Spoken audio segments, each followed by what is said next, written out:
Hare Krishna, Krishna Krishna, Hare Hare. Hare Rama, Rama Rama, Hare Hare.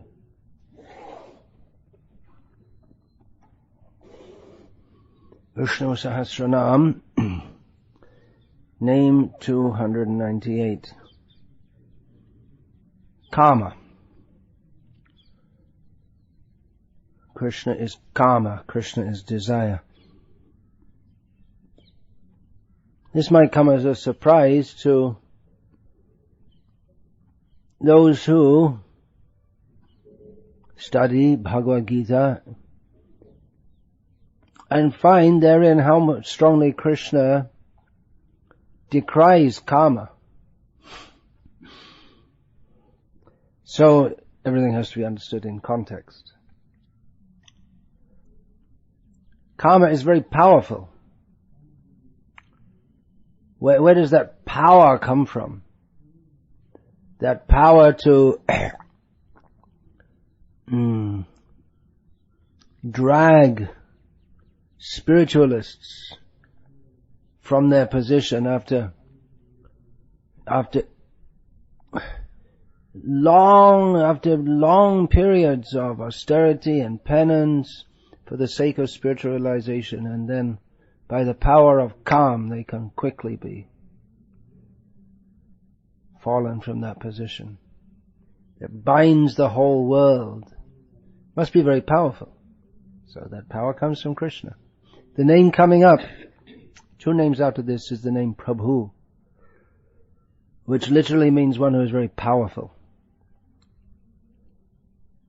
So the power of Kamah comes from Krishna. It's not independent of Krishna, although it seems to work against our Krishna consciousness. But actually, in one sense, it works for the sake of Krishna consciousness, because to be Krishna conscious, one has to choose to be. One has to choose to love Krishna. And for those who don't want to be in Krishna consciousness, then Maya Devi, the external energy of Krishna, facilitates their not being Krishna conscious. So she separates the devotees from the non-devotees. So very, very powerful. Kamah also means Manmata, Kandarpa, called in English Cupid. The idea of Cupid comes from the Greek god of love, who is Kamadev, what the Greeks called. In the center of London, a statue was erected. It's still there, at the height of the British Empire, when the British Empire was most powerful all over the world, in the capital of the British Empire. And, actually Cupid is his Latin name, is it not? And yeah, because that statue is there, in the heart of the British Empire, the seemingly, not all powerful, but highly powerful British Empire of Eros, which means Cupid. That's just standing on one leg, shooting his with his bow, shooting the arrow. And in the Greek system he has little wings on his back. So from Eros comes words like erotic, erotica, means who impels Kamah, lusty desire. So that's at the heart of the British Empire. It's all powered by lusty desire in various forms. And it's still, that area of London is still the heart of the area where people go every night, and especially on weekend nights, to enjoy themselves, which in their parlance means eating meat and going to movies and sex and all this kind of thing. That's what they call having a good time. And every Saturday, at least, every Saturday night, our devotees go out there to chant the holy names of Krishna also.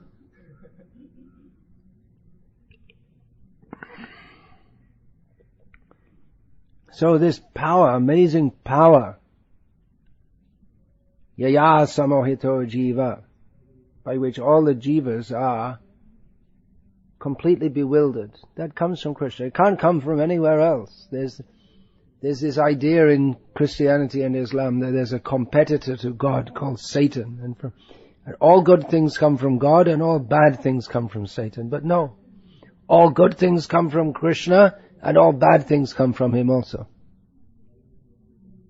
You find that in the beginning of the 10th chapter of Gita, Krishna says that Yash and Ayash, they come from him. All the good things and all.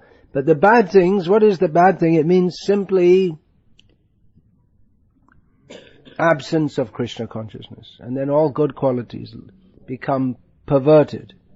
Love becomes perverted into hatred. Pure desire to serve, which means desire to serve Krishna, becomes perverted into material desire, desire to enjoy one's senses. So the name before this was Kanta. He's a lover. So he is the lover. Yeah. Now, Kanta means who incites desire, who pursues desire and who incites desire. And Krishna desires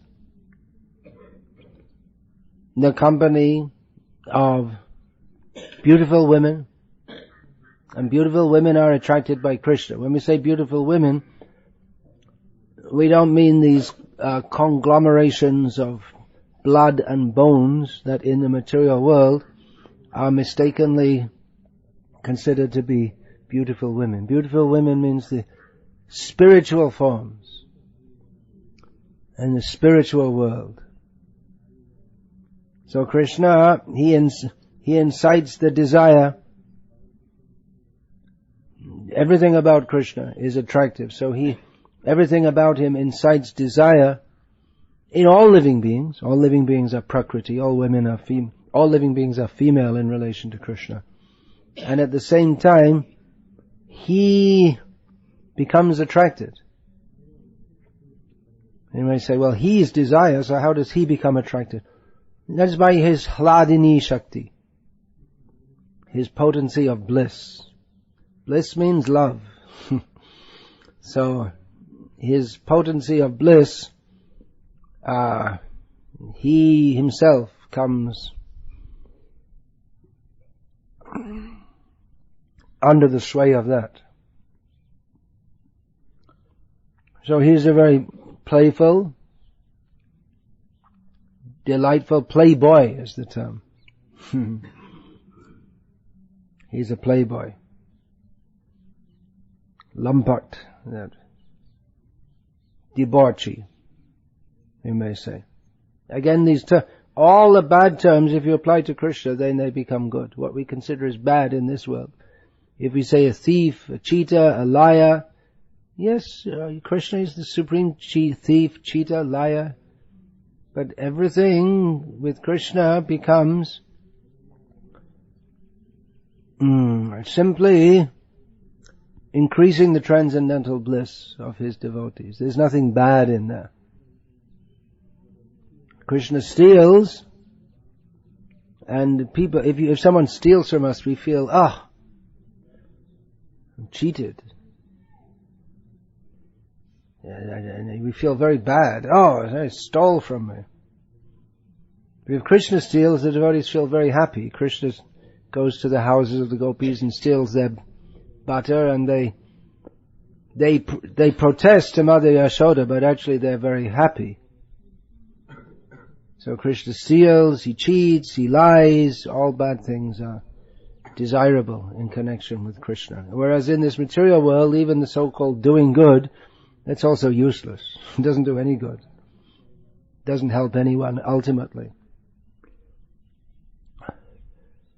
So he's a lover, he incites Kamah, he's a very playful person. We don't discuss this often, but it is a fact that he steals the clothes of the gopis. He's very playful. We don't recommend anyone to imitate this. He can do that. So he's very playful. He'll talk in joking words. So I may say then, why are his devotees following all these rules and regulations and being all strict and got to get up in the morning? Oh, I don't want to get up in the morning. I want to sleep. Well, Krishna, he also gets up in the morning. He dances all night and then just has a few minutes rest, and he also has to get up in the morning, because those who are looking after cows, you can't sleep all morning. The cows, they need looking after. They have to be looked after from early in the morning. So that's why Krishna gets up early in the morning. So devotees, they follow rules and they have what's all this philosophical talks?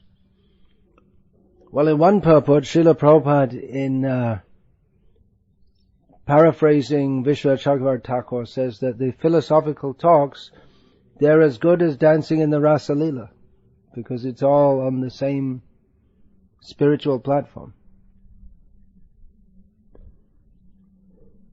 For us, it's more appropriate to have philosophical talks about Krishna than to attempt to join the Rasa Leela. Anyway, it's ridiculous. We can't join the Rasa Leela because it goes on anyway for a night of Brahma, so we wouldn't last. We have to have a spiritual body to engage in it. Otherwise, after maximum 20 minutes, we'd all be finished.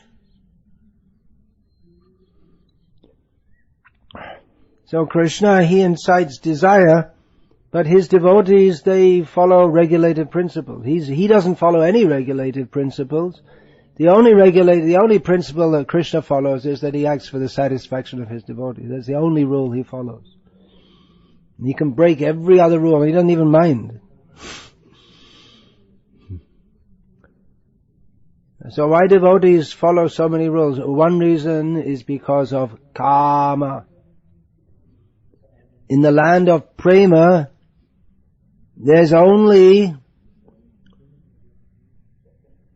this rule. The devotees act for the satisfaction of Krishna, and Krishna acts for the satisfaction of devotees. That's all. No other rules. But we are in the land of Kamah. We aspire for Prema, but we still have to be cognizant of the fact that we are influenced by Kamah.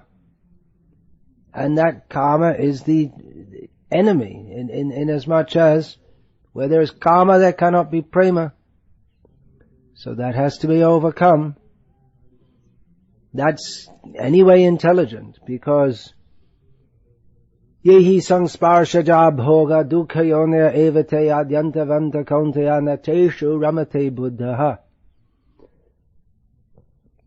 Indulgence in trying to fulfill our desires simply causes suffering.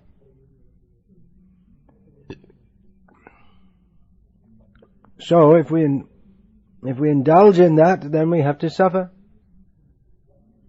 So rules are there for two main purposes. One is to restrict us from indulging in Kamah, which is very powerful. It takes away our intelligence. Haranti prasabang manaha. It takes away the intelligence, and unless there are rules, then if we think, if we don't have rules to follow, we think, well, I'll just do as I like. We'll be carried away by material desire. We may think, well, I won't follow any rules, but I'll just serve Krishna. I'll just love Krishna as I like. We'll be carried away by wrong desires. Then, there's one reason for another reason for the rule. There are, in the rules, there is vidhi and nished. Nished, that is a prohibition that stops us from, that restricts us from engaging in activities that are harmful to ourselves. Stops us from indulging in mundane karma. And there is vidhi, this should be done.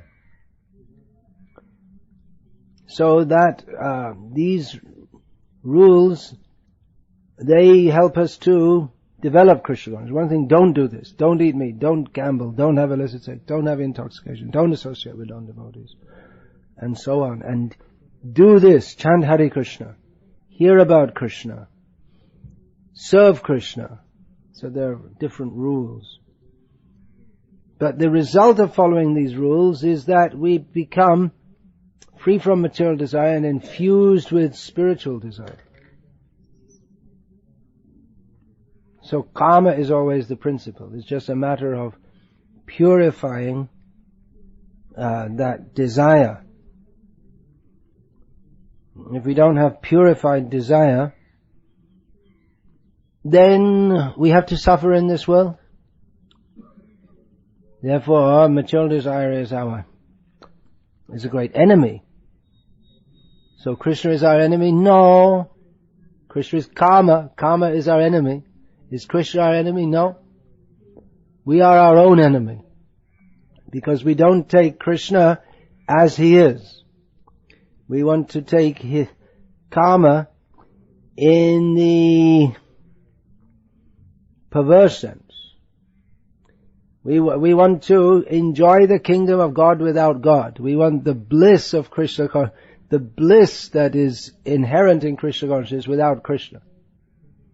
So that is an impossible desire to fulfill. Happiness means only in Krishna consciousness. Krishna is all happiness. So, vihaya kaman yasarvang pumans chariti nispriha nirmama nirahankaro sashanti madhigacchati. Giving up all desires, living in this world, again, vihaya kaman, and then again, nispriha. Same thing is said, for emphasis. Living in this world without any desire, that means nirmama nirahankar, without thinking in terms of I, me, and mine, I'm so important. Such a person can attain peace. Then, Esha Brahma Stiti Partha Nainang Prapa Vimyohyati Stitva Syamanta Kale Pi Brahma Nirvanam Richati. So in that situation, that is the spiritual situation in which one is never bewildered. And at the time of death, one can enter into the full spiritual situation. So this is, in other words, this is a requirement to enter the spiritual world. One has to be free of material desires. And as long as one has material desires, one's mind is not peaceful. It's always flickering here and there. Peaceful means the mind is fixed. This is all in the discussion of the sthita pragya, the one whose mind is fixed. So, this, with any material desire, means we can't go back to Godhead. We can't enter the spiritual world. It doesn't work. It's like putting in your ATM card and it doesn't work. Putting it in, it doesn't work. Something wrong. Maybe one number's wrong. Maybe half a number has become, the code has become somewhat damaged. It doesn't work. We can't go there. We don't fit in. We're not part of the crowd if we have material desires. If we have any slight desire, we can't go back to Godhead. That's a frightening prospect, isn't it? When we think, how many desires do you have? We don't even know. Even if somehow or other we could count the ones that are floating around in our mind, there are plenty others which are dormant in our consciousness. There's a whole cesspool of desires. Cesspool, you know what that is? It's when all the sewage gets collected. So it's like if you go in Bombay on the local train, you go across one area, is just such a bad smell.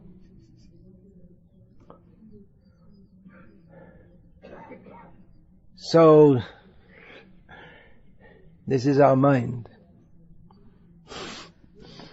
We don't even know there are so many bad desires. We have to become free from all desires.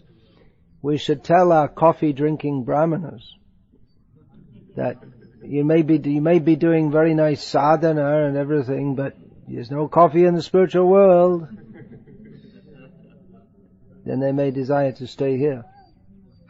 If there's no coffee, I'm staying here. Then you have to stay here. We have to choose. What does Krishna want? So it becomes a depressing prospect, actually. And what hope is there? Well, there is Krishna's mercy. He is Prabhu. He is very powerful. So he can destroy. We don't ourselves have the power to overcome these desires, but we can follow the process that Krishna gives to help us. Yeah, we should tell. There's all the. We should tell them. You want bhakti? Coffee blocks bhakti. It's an anartha. It's not grossly sinful, but it's not spiritual. So, what do? We have to take shelter of Krishna. Krishna, the next name is Kamapradah. He gives desire. He's also Karmaha. He destroys desire. So we are very, very small. Krishna is very, very great. We have to take shelter of Krishna. And also, we have to understand that although these material desires are very, very powerful, they are the perverted form of attraction to Krishna, which is our constitutional position. It's not our constitutional position to be in Maya. It is our constitutional position to be in Krishna consciousness. But because we're in Maya since time immemorial, it seems like this is natural. But it's not.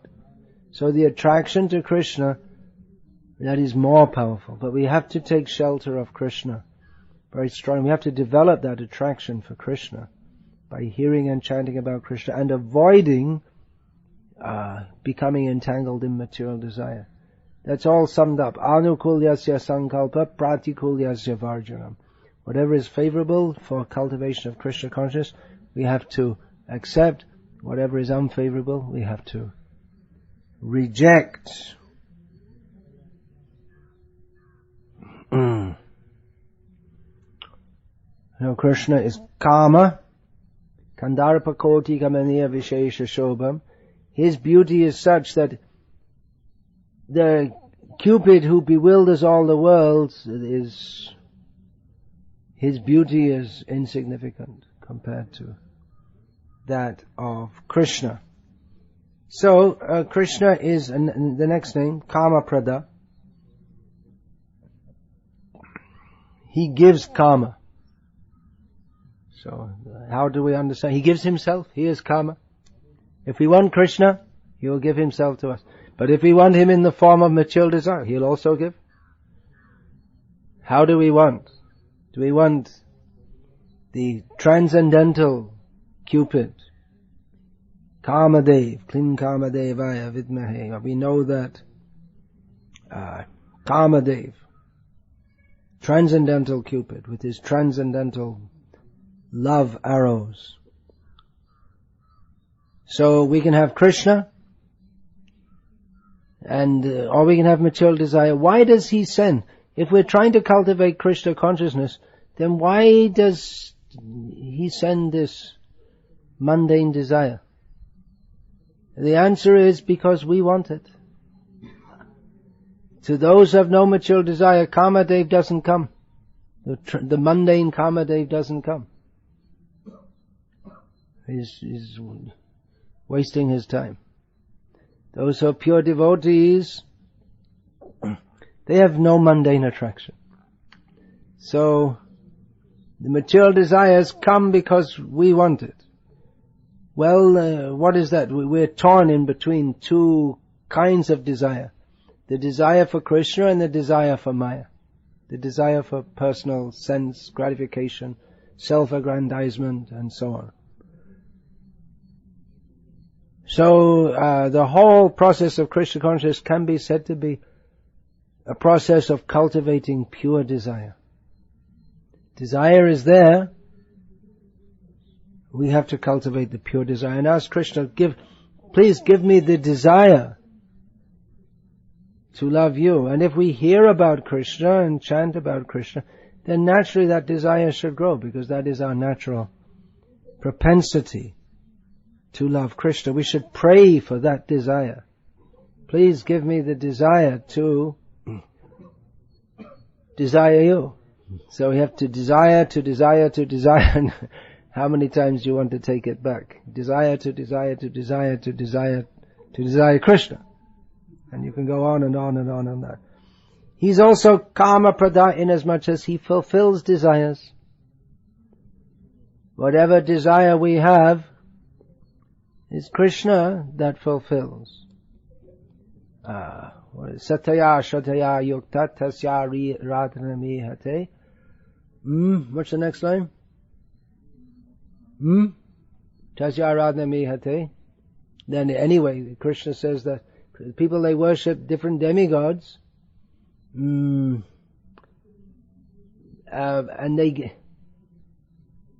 I'm trying to remember it, but it's not coming. Tasya Radhanami Lapate Yata Kamah Mayaiva Vihitan. Krishna says that people worship different demigods and they get what they want, but actually it's me who gives it. So we get what we want. So we have to be careful about what we desire.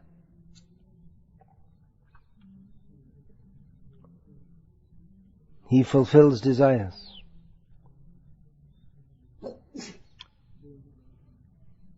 Also, another meaning of the name Kamapradah is he gives himself according to the way that we desire him. So if we want him as Rama, then he presents himself to us as Rama. If we want him as Nrsimha, he presents himself in that form. If we want him as Varaha, he presents himself in that form. So spiritually he reciprocates with the devotees as they like. Yeyatamang prapadyante tangs tathaiva bhajamiham. Even non-spiritually also, we get what we want. Although we might not get it exactly the way that we want. We can't just make an order to Krishna. You give me this and give me that. But he may fulfill it in various ways. So the next name is Prabhuh, which has already come up. It's a very important name. Generally is understood to mean master. It literally means powerful.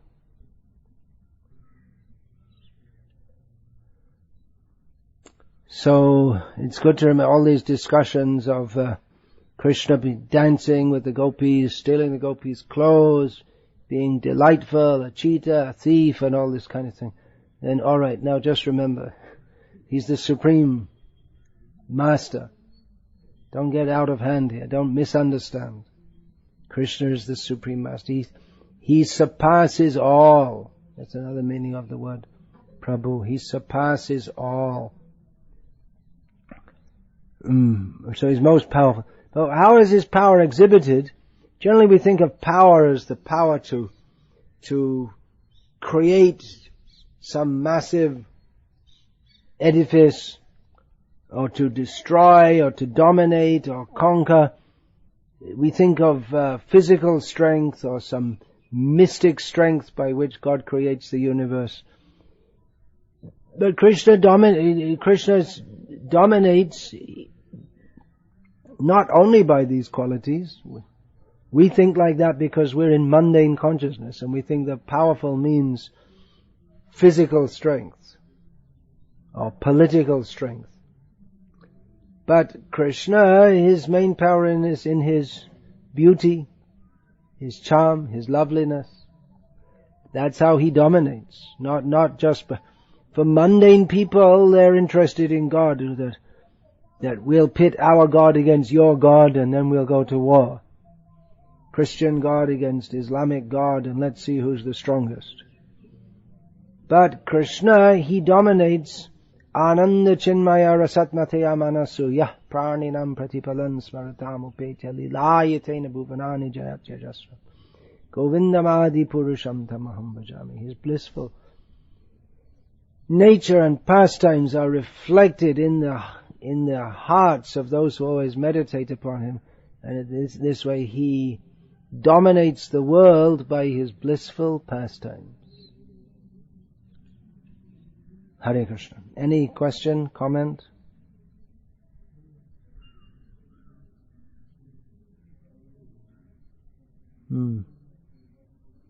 So karma, either it can cause terrible distress if we indulge in mundane karma, or if we direct our desire toward Krishna, then that is the source of all sweetness and happiness.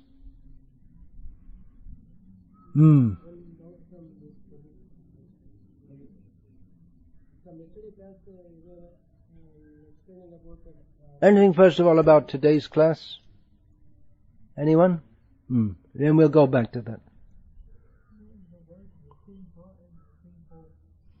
Nrsimha and Nrsimho, they're just different.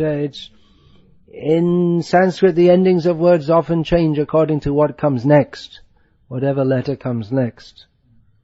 So that's got nothing to do with the class also. That you see, there's Krishna, Krishnaya, Krishnat, Krishne, Krishnaha, and all different forms. Krishnasya. Channel our desires towards Krishna. Generally we do it through spiritual master. Channel our desire toward Krishna. We do it through the spiritual master. Well, we do it under the guidance of the spiritual master, but we also have our own personal relationship with Krishna. It's not that the spiritual master is a proxy Bhagavan.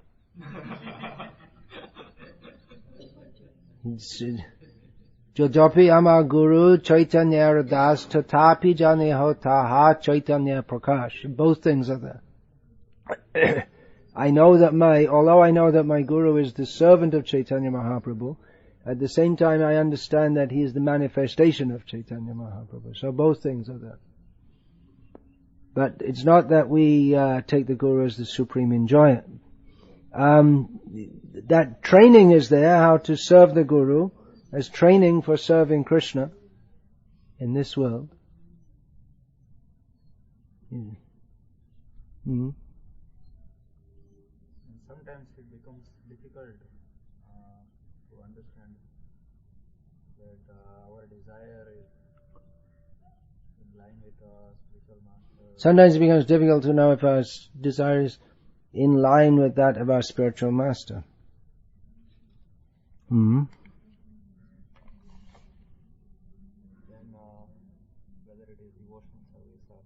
Whether it's devotional service or not. Well, our own sincerity is the barometer.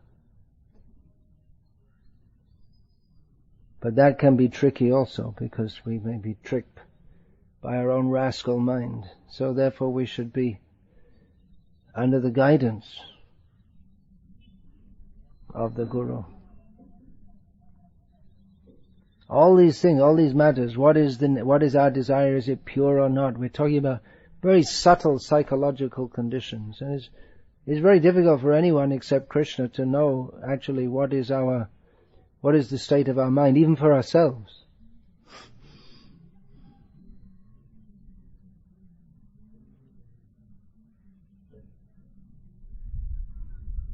So really we have to go on with faith that Krishna really is our best friend, and Krishna manifests himself in the form of the Guru, and he helps us. That verse is there that Uddhava spoke, that that Krishna manifests himself from within as the Chaitya Guru, Guru in the heart, and outside as the spiritual master to guide the devotees toward Krishna.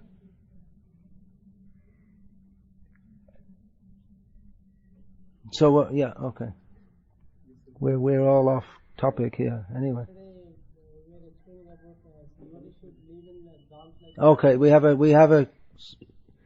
a question which is said to be in relation to today's class. So let's do this first. Channeling our desire. Dovetailing was usually the word that Srila Prabhupada used. Both are suitable words. Although channeling in modern English, I don't know how modern, but it's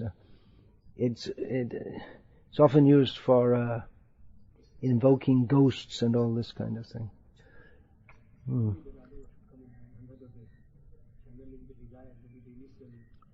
Channeling desire, dovetailing our desire. Yeah, in an initial stage, that is there.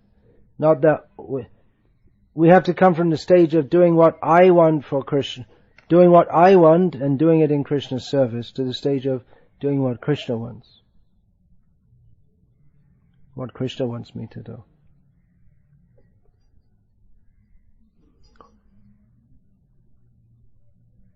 Is that the purificatory principle that to know spiritual master wants to do from channeling my desire? Is what the spiritual master wants us to do. The spiritual master wants us to be Krishna conscious. How, why, what, and when we do, that's all a detail.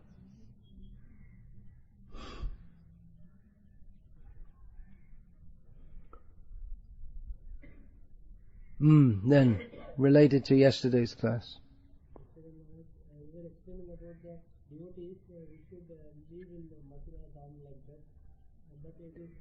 Oh, last night's class. Living in Mathura. It's impractical in today's situation. But I discussed that last night also. Someone was awake they woke up for a few seconds and went back to sleep again, and in their dream they thought, what's going on? Everyone else, you can ask anyone else because they seem to remember what the answer is to this question.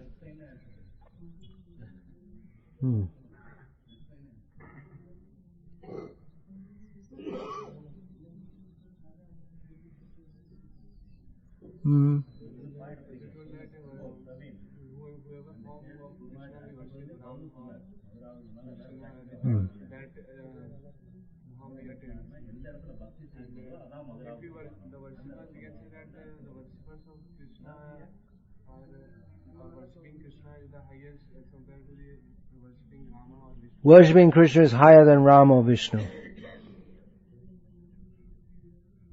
In one sense, yes, but we shouldn't try and judge this mundane. When we think of higher, we think better or superior to. Actually, Ram, Nrsimha, Varaha, they're all Krishna. In terms of rasa, then Krishna is the Akhila Rasamrita Murti. He is the emporium of all rasas, but we shouldn't think that, I'm not going to be a Ram Bhakta. That's really low class. I'm going to be a Krishna Bhakta. This way of thinking is mundane. Every devotee has their own personal relationship with Krishna. Srinate Janaki Nate Abheda Paramatmani Tatapi Mama Sarvasvam Rama Kamalalochanaha. This Hanuman spoke that I know that Vishnu, the Lord of Sri Lakshmi, and Rama, the Lord of Janaki, Sita, they're the same, non-different, supreme person. But as far as I'm concerned, my all in all is lotus-eyed Rama. So it's a matter of personal taste, that's all.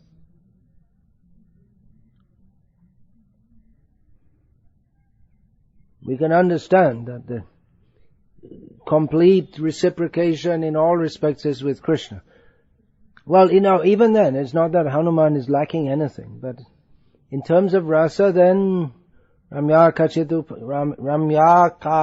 pasana vrajavadhu vargena ya kalpita. The worship of the gopis, that is the topmost form of worship. But we shouldn't think that there's something wrong or lacking or impure in the worship of those who approach the Lord in other forms